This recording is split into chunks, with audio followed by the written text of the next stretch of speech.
ભરૂચ જિલ્લાના ઝઘડિયા તાલુકાના ઉમરલા એપીએમસી ખાતે ઝઘડિયા વિધાનસભાના ધારાસભ્ય રીતેશ વસાવાના અધ્યક્ષસ્થાને કૃષિ મહોત્સવ કાર્યક્રમ યોજાયો હતો। આ કાર્યક્રમમાં ખેડૂતલક્ષી માહિતી ઉપસ્થિત મહાનુભાવોએ આપી ખેડૂતલક્ષી વિવિધ સરકારી યોજનાઓની માહિતી પ્રદાન કરી હતી। આ કાર્યક્રમમાં રાજ્યના મુખ્યમંત્રી ભૂપેન્દ્ર પટેલ નાઓનું વર્ચ્યુઅલ ઉપસ્થિતિમાં પ્રવચન ઉપસ્થિત લોકોએ નિહાળ્યું હતું।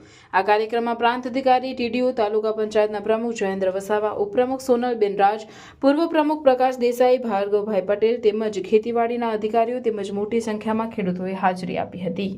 એપીએમસી ખાતે ઉમરલા ખાતે આજે કૃષિ મેળાનું આયોજન કરવામાં આવ્યું છે। એની અંદર આજુબાજુ વિસ્તારના ખેડૂતો, તાલુકા પંચાયતના પ્રમુખ અને આજુબાજુ વિસ્તારની અંદર જે ખેડૂતો છે, ખેડૂતોને સારી રીતના એવી માર્ગદર્શન આપવામાં આવ્યું અને સરકારશ્રી દ્વારા કઈ કઈ યોજનાઓ છે, યોજનાઓનો લાભ કેવી રીતના મળે અને આ કિસાનની અંદર જઈને કેવી રીતના તમારે રજીસ્ટ્રેશન કરાવીને કેવી રીતના તમારે લાભ મેળવવો એના માટે તજજ્ઞો દ્વારા માર્ગદર્શન આપવામાં આવ્યું અને મોટી સંખ્યામાં બધા ભાઈઓ બહેનોએ લાભ લીધો।